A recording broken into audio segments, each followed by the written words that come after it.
आपण पाहत आहात दैनंदिन जीवनातील ताज्या घडामोडी न्यूज जंक्शन सोबत। बातमी आपल्या लोकहिताची। महाराष्ट्राचं स्वप्न साकार, नवी मुंबई आंतरराष्ट्रीय विमानतळाचं उद्घाटन। पंतप्रधान मोदींच्या पुढाकारामुळे मिळाली गती। मुंबईत बुधवारी पंतप्रधान नरेंद्र मोदी यांच्या हस्ते नवी मुंबई आंतरराष्ट्रीय विमानतळाच्या पहिल्या टप्प्याचं उद्घाटन करण्यात आलं। मुख्यमंत्री देवेंद्र फडणवीस यांनी या प्रकल्पाला महाराष्ट्राचं स्वप्न साकार असं संबोधलं। फडणवीस म्हणाले, NMIA ही कल्पना 1990च्या दशकात मांडली गेली होती, पण काँग्रेसच्या काळात फक्त फलक होता, काम काहीच झालं नव्हतं। 2014 मध्ये मी मुख्यमंत्री झाल्यानंतर आम्ही केंद्र सरकारकडून अनेक वर्षे प्रलंबित असलेल्या मंजुऱ्या मिळवल्या।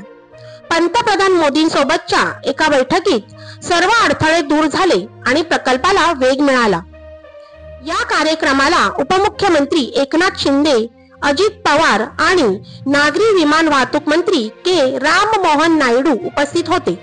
अजित पवार म्हणाले, मोदींच्या दृष्टिकोनामुळे पायाभूत विकास आणि रोजगार निर्मितीला नवीन दिशा मिळाली आहे।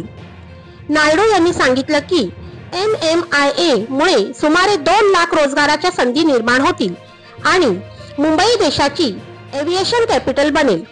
सरकार आता देशातील पहिल्या ऑफशोर आंतरराष्ट्रीय विमानतळासह 76,000 कोटींच्या वाधवान पोर्ट प्रकल्पावरही लक्ष केंद्रित करत आहे।